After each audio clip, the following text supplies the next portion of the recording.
लेकिन दोस्तों इनसाइड भी मौजूद अगर मैं खुशामदीद। पाकिस्तान में अवामी हुकूमत कायम होगी या एक मरतबा फिर हाइब्रिड हुकूमत के नतीजे में पाकिस्तान के ऊपर जो एक नई रजीम है उसको मुसल्लत किया जाएगा? ये एक बहुत ही इंपॉर्टेंट क्वेश्चन है, क्योंकि इस वक्त इंतखाबात के इनेकाद में महज एक रात का फासला है और ये रात कितनी तवील होगी इसका जवाब नहीं मिल सकता। अलबत्ता यह बात जरूर है कि पाकिस्तान के अवाम को इस एक रात के इख्तिताम का यकीनी तौर पर बहुत ही ज्यादा शिद्दत से इंतजार है, क्योंकि इसके लिए इस वक्त भी कुर्बानियां दी जा रही हैं। खबर यह है कि बलूचिस्तान में इंतखाबी मुहिम के इख्तिताम के बाद वो जो डेरों के ऊपर अमूमी तौर पर बैठकें लगाई जाती हैं, वहां पर किला सैफुल्लाह और पशीन, ये दो मुकामात ऐसे हैं जहां पर हमले किए गए हैं और अब तक की इतलात के मुताबिक 30 अफराद इन दो हमलों में जामे शहादत नोश कर चुके हैं, जबकि दर्जनों अफराद जख्मी हैं। ये वो कीमत है जो इस सियासी इंतजाम की या पाकिस्तान में अवामी राज के क़याम की जो पाकिस्तान के अवाम हैं वो अदा कर रहे हैं। लेकिन इस कीमत के चुकाने के बावजूद, जिस तरह मैंने आपसे गुफ्तगू के आगाज में कहा कि क्या वाकईतन अवामी हुकूमत कायम की जाएगी, दैट्स अ $1 मिलियन क्वेश्चन। और उसकी वजह यह है कि इस सूरत हाल पे जहां पर अमन व अमान के ऊपर बहुत ही ज्यादा सवालिया निशान लग चुके हैं, जहां पर इस बात के साख के ऊपर बहुत ज्यादा सवालिया निशान लग चुके हैं, वहां पर अगर इस बात का इंकशाफ किया जाए कि पाकिस्तान में हाइब्रिड निजाम का जो खाका तश्कील पाया है उस खाके के अंदर रंग भरने का वक्त आ गया है। अगर इस बात का इंकशाफ किया जाए कि जनाब हाइब्रिड मॉडल को सुपरलेटिव डिग्री पर ले जाकर उस पर अमल दरामद किया जाएगा और एक कंट्रोल्ड गवर्नमेंट को जो है वो उसको मुतारफ कराया जाएगा और ये जो मॉडल है ये 1-2 नहीं बल्कि 10 साल के लिए चलेगा, तो फिर माजी में फ्लैशबैक के अंदर वो तमाम वादे, वो तमाम ऐलानात भी जहन में आते हैं जब इमरान खान की गवर्नमेंट का अरूज था और जनाब वहां पर भी सेम पेज की हुकूमत थी। जनरल बाजवा और जनरल फैज हमीद दोनों पावर में मौजूद थे और वहां पर भी 10 साल की आवाजें आ रही थी और ये बात कही जा रही थी कि इमरान खान की हुकूमत अगले 10 साल तक जो है वो कायम रहेगी। लेकिन फिर सबने देखा कि इमरान खान साहब की गवर्नमेंट जो है वो तिनकों की तरह बिखर गई। मौजूदा हालात में आप यकीनी तौर पर जानना चाहेंगे कि अचानक ये सब चीजें मुझे क्यों याद आई और मैं आपकी खिदमत में क्यों पेश कर रहा हूं। अब 2-3 चीजें हैं जो मेरी नजर से गुजरी। एक, ये जिसका मैंने आपको बताया कि ये अंदोनाक वाकया है, इसकी जितनी भी मुजम्मत की जाए वो कम है, क्योंकि अगर तो हाइब्रिड हुकूमत ही कायम होनी है तो फिर उसके लिए मेरी या आपकी तगदो करने की कोई वैल्यू नहीं रह जाती। अलबत्ता ये बात अपनी जगह पर मौजूद है कि पाकिस्तान के अवाम इस सियासी अमल के अंदर न सिर्फ शिरकत करने पर हैं बल्कि वो अपने वोट को हकीकी मानों में इज्जत देने के लिए तैयार भी हैं। और वो जो नारा था ना, वोट को इज्जत दो, वो वोट को इज्जत दो का मतलब ही यही है कि मेरा वोट गिना जाए, मेरे वोट की अहमियत को तस्लीम किया जाए और मेरा वोट जिसको चाहे वो हुकूमत में लेके आए। लेकिन अगर मेरे वोट को कॉम्प्रोमाइज किया जाएगा तो फिर वो तमाम 30 के 30 अफराद जो जान बहक हुए हैं, जिन्होंने जमहूरियत के लिए अपनी जान कुर्बान की है, उनकी तो सारी की सारी कुर्बानियां ही जाया चली जाएंगी। और इस सिचुएशन के अंदर इलेक्शन कमीशन ऑफ पाकिस्तान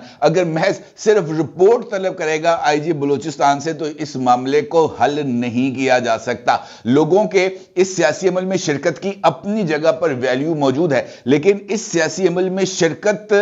का नतीजा यह नहीं है कि जनाब घर से तो बंदा आए मोटरसाइकिल पर, गाड़ी पर या जो है टैक्सी के ऊपर, लेकिन वापस जाए ताबूत में। यह वो कीमत है जो शायद अदा नहीं की जा सकती। अलबत्ता इलेक्शन कमीशन ऑफ पाकिस्तान की तरफ से एक फैसला सामने आया है जो मेरा ख्याल है कि बहुत ही ज्यादा हसास नौयत का है। इलेक्शन कमीशन ऑफ पाकिस्तान के हैं DGIT, उनकी तरफ से इस बात का जिक्र किया गया है कि इंतखाबी नताइज के लिए प्राइवेट नेटवर्क इस्तेमाल किया जा रहा है और इसके साथ सोशल मीडिया पर यह खबर गर्दिश कर रही है, जिसका अक्स आप इस वक्त अपनी स्क्रीन पर देख सकते हैं कि इलेक्शन कमीशन ऑफ पाकिस्तान का अपना सर्वर डाउन हो गया और इलेक्शन से एक रात पहले अगर यह खबर आए कि जनाब इलेक्शन कमीशन ऑफ पाकिस्तान का अपना सर्वर डाउन हो गया है और DGIT इलेक्शन कमीशन इस बात का इजहार करते रहे कि जनाब हम प्राइवेट नेटवर्क इस्तेमाल करेंगे, तो फिर शकूक व शुबहात यकीनी तौर पर बढ़ जाते हैं। ये जो प्राइवेट नेट है ये बहुत ही ज्यादा अहमियत का हामिल है, क्योंकि इलेक्शन कमीशन के DGIT खिजर अजीज का कहना है कि हम कोई इंटरनेट या पब्लिक नेट इस्तेमाल नहीं कर रहे, नताइज के लिए प्राइवेट इलेक्शन मैनेजमेंट सिस्टम को हैक किए नेटवर्क का इस्तेमाल किया को हैक करने का कोई खदशा नहीं है। इसके लिए यानी हम इलेक्शन नताइज के लिए जो प्राइवेट नेटवर्क है उसको इस्तेमाल किया जा रहा है। उनका यह कहना है कि इलेक्शन मैनेजमेंट सिस्टम एक स्पेशल सॉफ्टवेयर है और इसके लिए 859 रिटर्निंग ऑफिसर्स में इसको इंस्टॉल किया जा चुका है। प्रिजाइडिंग ऑफिसर के मोबाइल में भी ऐप इंस्टॉल है। अलबत्ता इलेक्शन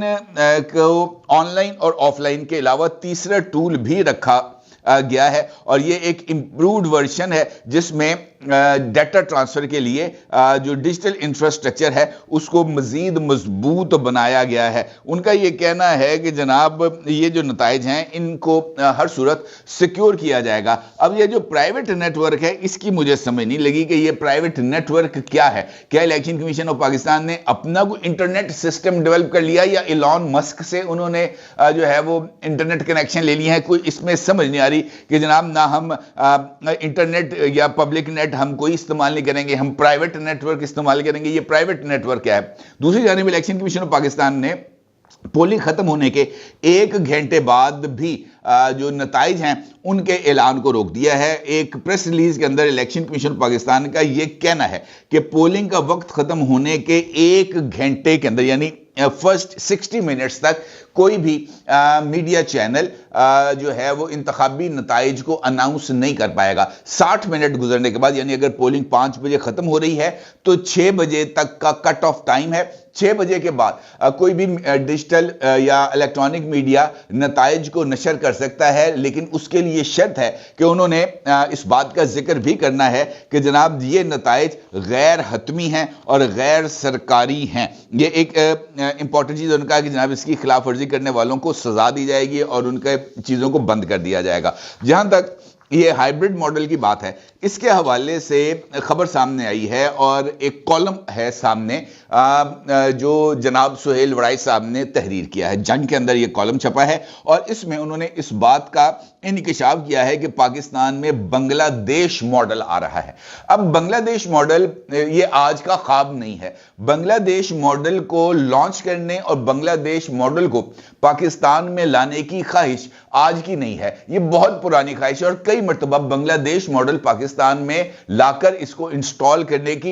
ये जो ख्वाहिश है इसका बरमला इजहार भी किया जाता रहा, लेकिन आज तक बांग्लादेश मॉडल पाकिस्तान में लॉन्च नहीं हो सका। अब ये जो हैं जनाब सुहेल वड़ाई साहब ये कहते हैं कि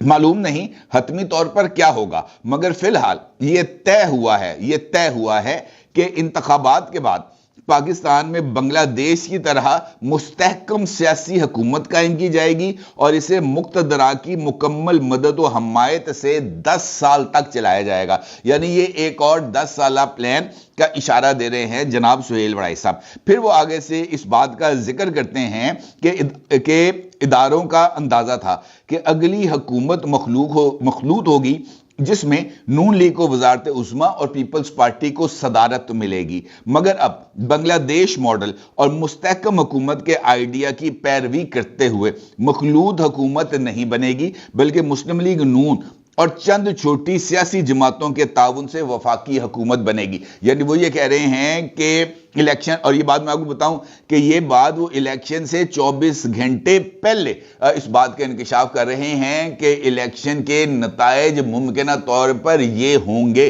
और उसके ये जो खाका है ये इंतखाबी अमल सिर्फ उसके अंदर रंग भरेगा कि जनाब इथे काला रंग पाओ, इथे नीला पाओ, इथे चिट्टा पाओ, अदरवाइज बाकी चीजों की वैल्यू आपके सामने ही मौजूद है। वो ये कहते हैं कि वफाक में पाकिस्तान पीपल्स पार्टी अपोजिशन में बैठेगी और फिर वो ये कहते हैं कि इदारों का अंदाजा है कि 8 फरवरी के इंतखाबात में नून लीग आसानी से 100 से 110 नशिस्तें, पीपल्स पार्टी 50 से 55 नशिस्तें लेगी। नवाज शरीफ वजीर आजम होंगे, शहबाज शरीफ भी वफाक में अपने भाई की मुआवनत करेंगे और वो खास तौर पर मुक्तदरा से यानी इस्टेब्लिशमेंट से राब्ता कार के फराइज अंजाम देंगे। पंजाब और बलूचिस्तान की हुकूमतें भी नून लीग के हिस्से में आएंगी। नून लीग की पंजाब की वजारत आला की उम्मीदवार मरियम नवाज शरीफ हैं। ابتدائی طور پر اداروں میں مریم نواز کے نام پر کچھ مزاحمت تھی، لیکن شنید ہے کہ مضبوط اور مستحکم وفاق اور پنجاب بنانے کے لیے اس نام پر اتفاق ہو گیا ہے۔ سندھ میں پیپلز پارٹی کی صوبائی حکومت واضح طور پر بنتی نظر آ رہی ہے، جبکہ خیبر پختونخوا میں ابتدائی طور پر تحریک انصاف کی اکثریت ہوگی، مگر بعد ازاں پرویز خٹک یا کسی اور مہربان کا قرۂ فعال نکلے گا۔ پہلے تحریک انصاف کا وزیر اعلیٰ بن سکتا ہے، اگر اس نے مزاحمتی رویہ اپنایا تو پھر اسے رخصت کر دیا جائے گا۔ اس سرکاری خاکے میں تحریک انصاف کہاں کھڑی ہے، یہ ایک بہت ہی امپورٹنٹ سوال ہے، اور اس کالم کے اندر اس بات کا ذکر کچھ اس طریقے سے کیا گیا ہے کہ سرکاری حکمت عملی یہ ہے کہ جہاں پی ٹی آئی کا مقابلہ کرنا محال ہے، جیسے میاں والی، وہاں کوئی مزاحمت نہ کی جائے اور پی ٹی آئی کے حمایت یافتہ آزاد امیدواروں کو جیتنے دیا جائے۔ یہی حکمت عملی خیبر پختونخوا میں اختیار کی گئی ہے۔ اس کا مطلب کیا ہے؟ یہ جو بات میں نے بھی آپ کے سامنے رکھی ہے، اس کا مطلب کیا ہے؟ میرے نزدیک یہ میری ذاتی رائے کہ جو جمہوریت ہے اس کا حسن یہ ہے کہ لوگوں کی مرضی اور لوگوں کے انتخاب کی حکومت ہو، اور یہ ایک اصول ہے، اس میں کوئی دو رائے نہیں۔ ماضی میں کئی مرتبہ ایسا ہوا جب لوگوں کی حق رائے دہی پر یا ول آف دی پیپل پر ڈاکہ مارا گیا۔ 2018 کے انتخابی نتائج اس بات کی دلیل ہیں کہ جہاں پر پوری ریاست نے ایک منصور علی خان صاحب کہتے ہیں نا لونڈے لپاڑے کو اقتدار میں لانے کے لیے جو مروجہ سیاسی نظام ہے اور مروجہ سیاسی قوتیں ہیں، ان کو اس حد تک کمزور کر دیا کہ بونا بھی پہاڑ نظر آنا شروع ہو گیا، اور اب اس عمل کو ریفلیکٹ کیا جا رہا ہے کہ جو پہاڑ بن گیا ہے اس کو واپس بونا بنایا جائے۔ لیکن اس عمل میں اگر میں آپ سے یہ کہوں کہ وہ غلطی جس کا اظہار یا جس کا جو عملی طور پر کی گئی 2018 میں، اگر اسی کو دہرانا ہے تو پھر نتائج بھی ویسے ہی رہیں گے۔ اگر ایک سلیکٹڈ کو ہٹانا ہے اور ایک سلیکٹڈ کا ٹیگ مٹانے کے لیے عمران خان کو 6 مہینے جیل میں رہنا پڑا ہے اور اس کو اس بات کا اظہار کرنا پڑا ہے کہ جناب میں ہی واحد اینٹی اسٹیبلشمنٹ ہوں اور میرا جیل میں رہنا اور مجھے سارے آڈز کے ساتھ جیل میں رہنا، جہاں پر میری جماعت کو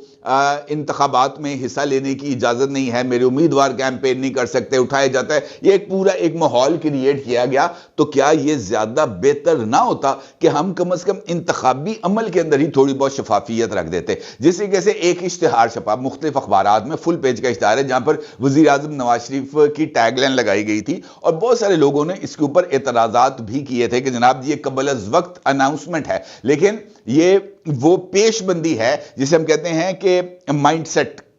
جو ہے نا، مائنڈ سیٹ کو بنانا، ہوا چلنا۔ نواز شریف صاحب کی اس وقت بلا شبہ ہوا موجود ہے۔ نواز شریف صاحب اگر آپ ان کا کھڈیاں کا آخری جلسہ دیکھ لیں جو قصور میں تھا، وہ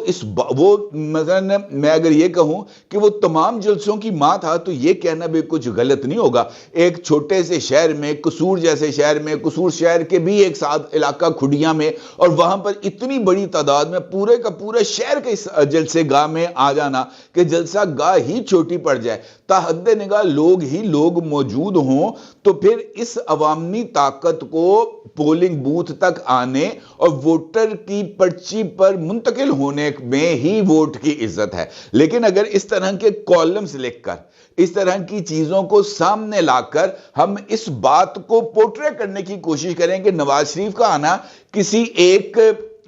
ڈیل کا نتیجہ ہے یا ایک ہائیبرڈ رجیم کو ایک نئے سرے سے تخلیق کیا جانا ہے، تو میرا یہ خیال ہے کہ یہ محض پاکستان تحریک انصاف کی طرف سے اپنائے جانے والے پولیٹیکل نیریٹو کی ترویج ہے، اس کے علاوہ کچھ نہیں۔ اب جہاں تک بنگلہ دیش ماڈل کی بات ہے تو بنگلہ دیش ماڈل میں کیا کیا تھا؟ حسینہ واجد صاحبہ آئی تھیں، حسینہ واجد صاحبہ نے آ کر کیا کیا تھا؟ وہ تمام لوگ وہ تمام لوگ جو کسی نہ کسی طریقے سے